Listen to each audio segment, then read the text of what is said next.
My name's Jayne Willingale, and today I thought I would run through the Amazon KDP process for you so that you can see how it works visually and not just by the written word. You'll first come to amazon.com, kdp.amazon.com, and if you already have an Amazon buying account, and most people do, you can use that to set up a KDP account. You would not see the sign in, you would see create a new account here, in which case you would click on that and set up the account. As I've already got one, I can't show you that bit now, but it's self-explanatory. So I'll sign in. And this is the first page you come to. As you can see, I've already got several books published, so there's already a list there which you won't have. You have the choice of creating a Kindle ebook or a paperback, and it's a paperback we're going to go through the process for this time.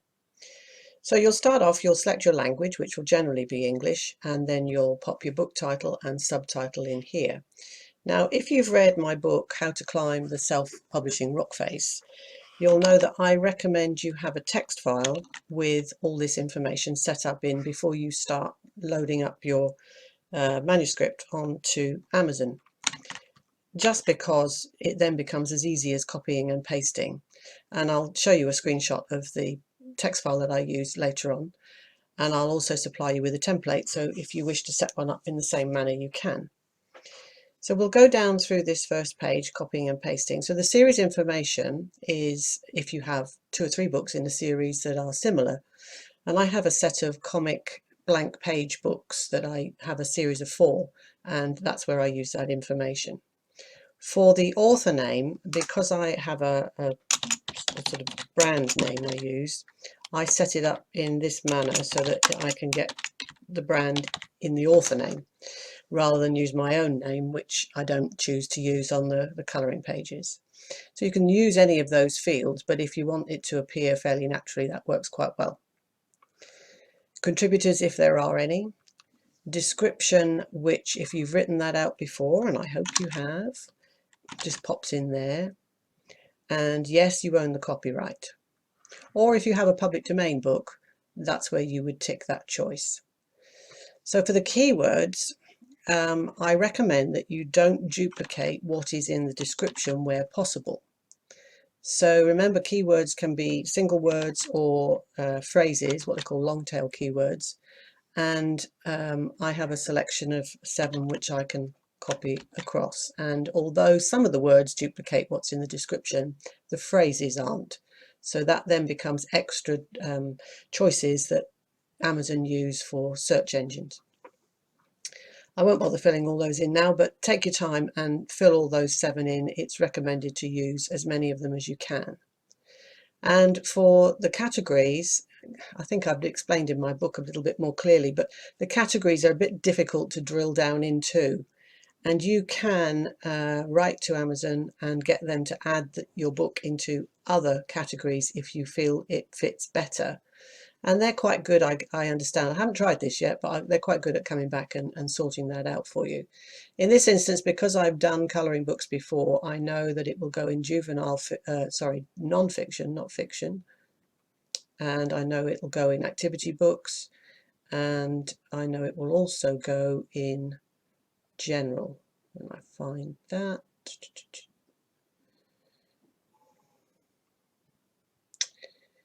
Non-fiction. Come on, where are you?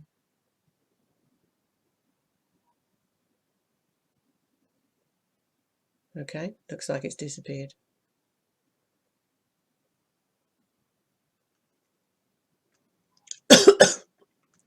And because this book is about colouring animals, I found that if I, sorry, not general, if I click on animals, I can then click on general, so it fits in there as well.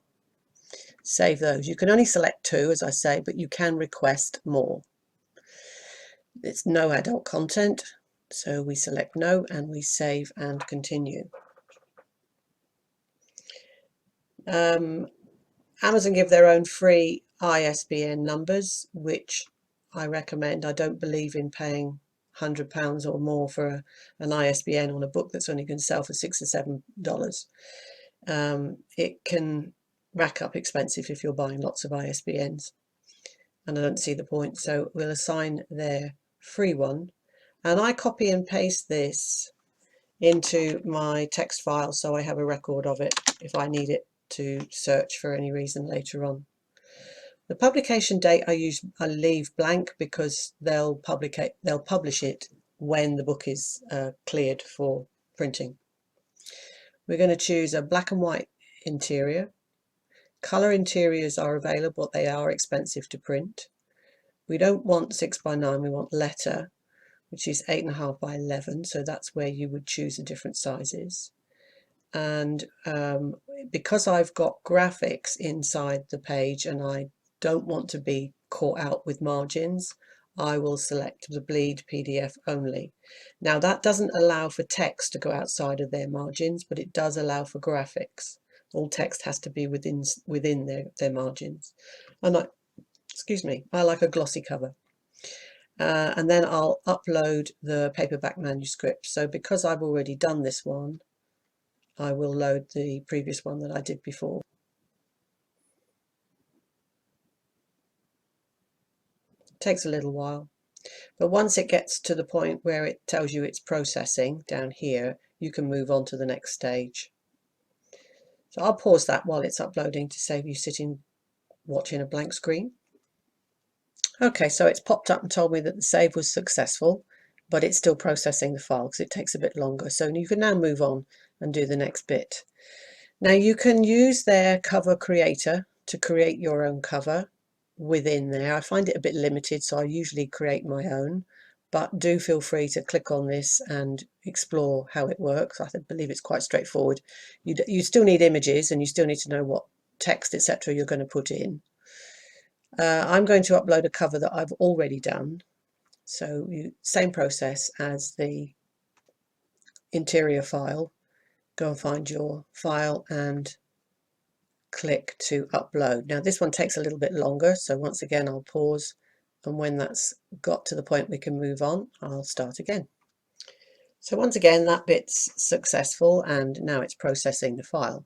So now you have to wait until both of these sections say they are finished before you can launch the previewer and accept the proof. And this one can take anything up to 3 or 4 minutes depending on the size of your files that you've uploaded. So we'll come back in a minute. Okay, that's all now uploaded, and as you can see this bit changes and lets you know that it's done. Now we can click on the launch previewer, and again this can take a little while depending on the size of your book, but in this instance, because this has been done before, I know this would be okay.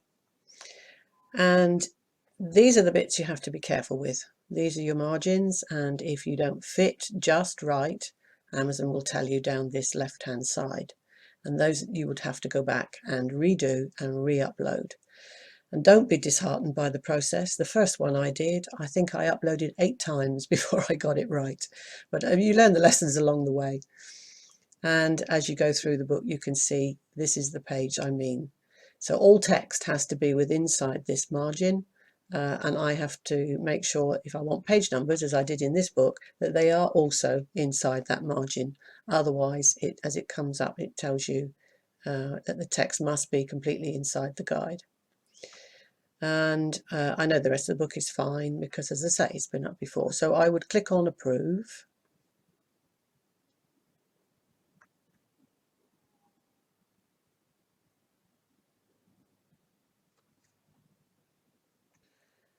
And once I've approved it, it comes back out, and then you get a price because it then accepts that all the pages are correct and it can tell you how much it's going to be. $2.15 is, I believe, pretty much the minimum you'll pay for this size book for that number of pages, which is around about 30 single-sided pages. So we'll save and continue.